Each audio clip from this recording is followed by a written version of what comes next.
रोज एक नई कहानी देखने के लिए चैनल को सब्सक्राइब करें और बेल आइकन दबाना ना भूलें। बाबा निराला एक ऐसा बाबा जिसने आस्था का मतलब ही बदल कर रख दिया। भक्तों के जज्बातों और उम्मीदों के साथ ऐसा खेल खेला कि आस्था को वासना में बदलते जरा देर ना लगी। उनका एक प्रिय सेवक था भोपा, जो कि उनका हर काम में साथ दिया करता था। बाबा जी की सदा ही जय हो। हमारा ये ढोंग का कारोबार बहुत बढ़ गया है। अरे लड्डुओं की डिमांड तो लगातार बढ़ती जा रही है। अरे भोपा स्वामी, अभी तो कुछ भी नहीं है, बहुत आगे जाना है। ठीक है बाबा जी, आप तो परम ज्ञानी है। जैसा चाहेंगे वैसा ही होगा। जप नाम जप नाम जप नाम। बाबा की यानी मेरी सदा ही जय हो, सदा ही जय हो। जप नाम जप नाम जप नाम। ऐसे ही एक दिन बाबा के आश्रम में पम्मी नाम की एक लड़की आती है। वो भी बाकी सब की तरह बाबा की परम भक्त होती है। बाबा पम्मी को देखकर उसकी तरफ आकर्षित हो जाते हैं, पर पम्मी उसे कहाँ इस बात के बारे में पता था। वो बस बाबा जी को अपना सब कुछ मान उनकी भक्ति में लीन ही रहती थी। वक्त बीतता जाता है। एक दिन बाबा जी के द्वारा प्रसाद में भेजी हुई खीर खाकर पम्मी बेहोश हो जाती है। बाबा जी के कुछ सेवक आते हैं और उसे उठाकर बाबा जी के कक्ष में ले जाते हैं।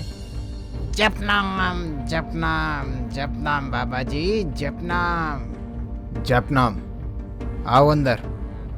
बस बाबा जी, अब आप अपना आशीर्वाद दीजिए। हमारा काम तो खत्म हो गया। सदा ही खुश रहो।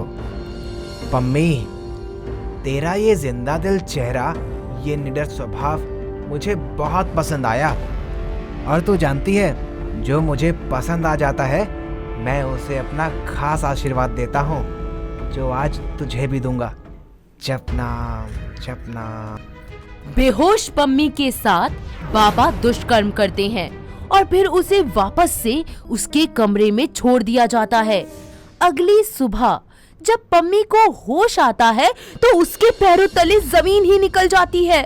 उसे समझ ही नहीं आता कि आखिर उसके साथ ये सब कब और कैसे हुआ। वो याद करने की बहुत कोशिश करती है, पर उसे कुछ याद नहीं आता। वो सारा दिन अपने कमरे में बैठी रोती रहती है और सोचती है कि आखिर कौन था जिसने ये सब किया। तभी शाम उसकी दोस्त पलक उसके पास आती है। अरे पम्मी, क्या हुआ तुझे? तू ऐसे जमीन पर क्यों बैठी है? पलक देख मेरे साथ क्या हो गया। बेहोशी की हालत में किसी ने मेरा फायदा उठाने की कोशिश करी। मेरे साथ इतना बुरा हो गया। आखिर बाबा जी के आश्रम में ऐसा कौन होगा जिसने ये सब किया? तू चिंता मत कर, सब ठीक हो जाएगा। मैं हूँ ना तेरे साथ। हम मिलकर उसे ढूंढ निकालेंगे। तू हौसला रख। कुछ वक्त यूं ही बीत जाता है। पम्मी पता लगाने की बहुत कोशिश करती है, पर उसे पता नहीं चलता कि आखिर उसके साथ ऐसा किसने किया। वहीं दूसरी तरफ बाबा निराला रोज ही पम्मी की ही तरह ना जाने कितनी लड़कियों की जिंदगी के साथ खेल रहा था और भक्ति का झूठा खेल रचाए जा रहा था। इसके अलावा वो और भी कई गैरकानूनी काम करता है जिसकी भनक किसी को भी नहीं पड़ती। एक दिन फिर से पम्मी को वही नशीला प्रसाद खाने को दिया जाता, पर इस बार वो प्रसाद नहीं खाती और बेहोश होने का नाटक करती है। सेवक फिर से उसे बाबा जी के कमरे में ले जाते हैं और फिर कितनी खूबसूरत है तू पम्मी। तेरा ये बेबाक बोलना इस बाबा को मोहित कर देता है। बाबा जी, आप थे वो जिसने ये सब कुछ किया? अच्छा, आज तू बेहोश नहीं हुई, मतलब तूने आज खीर नहीं खाई। चलो अच्छा है, आखिर तुझे पता चल ही गया कि मैं क्या चीज हूँ। हाँ, चल गया पता। आप बाबा के भेष में एक शैतान है। लोगों के विश्वास, भरोसे, आस्था से खेलने वाले इंसान हैं आप। आपके लिए तो मौत की सजा भी कम है। पम्मी, तुझे यहाँ तक लाने वाला, तेरी जिंदगी बदलने वाला और कोई नहीं, मैं यानी कि ये बाबा है। तेरे लिए इतना कुछ किया है आज तक, तो गुरु दक्षिणा तो बनती है ना मेरी, तो ले ली मैंने। लोगों की श्रद्धा और भावनाओं के साथ खेलना, उनको बर्बाद कर देना, कोई भक्ति नहीं होती। आप निहायती कुत्ते, कमीने और एक वाहियात किस्म के आदमी हैं, जो बस भक्ति के नाम पर पाखंड करना जानते हैं।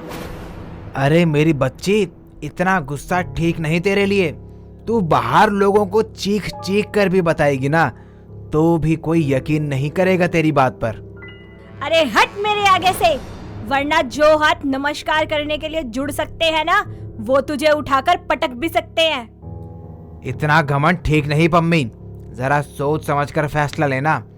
कहीं ऐसा ना हो कि मेरा सच बताते बताते तो खुद बदनाम हो जाए। पम्मी कक्ष का दरवाजा खोलकर भागती हुई बाहर जाती है ताकि सबको सच बता सके, पर किस्मत से ऐसा कुछ नहीं होता। बाबा जी के पहरेदार उसे पकड़कर काल कोठरी में डाल देते हैं। पम्मी रोती चिल्लाती बिलखती रहती है, पर कोई भी उसकी बात नहीं सुनता। कुछ वक्त यूं ही बीत जाता है। इन दिनों ना तो उसे कुछ खाने को दिया जाता, ना पीने को। उसकी ऐसी हालत देख कोठरी की प्रबंधक को उस पर दया आ जाती है और वो उसे भगाने में मदद करती है।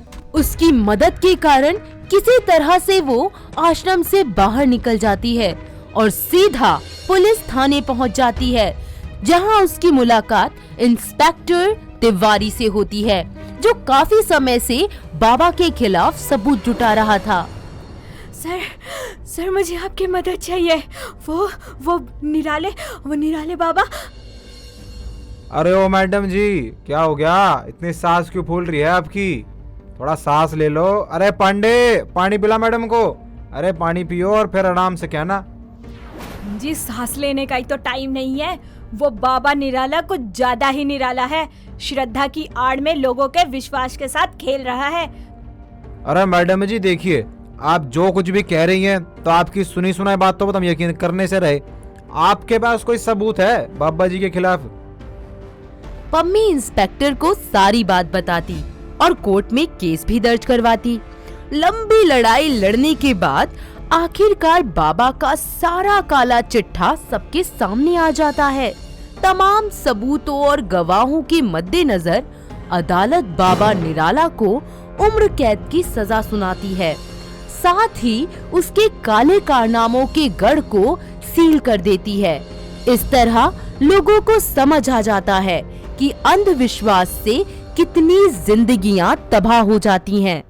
दोस्तों, अगर आपको ये कहानी पसंद आई तो इसे लाइक करें, शेयर करें और कमेंट करके बताएं कि कहानी में आपको सबसे अच्छा क्या लगा।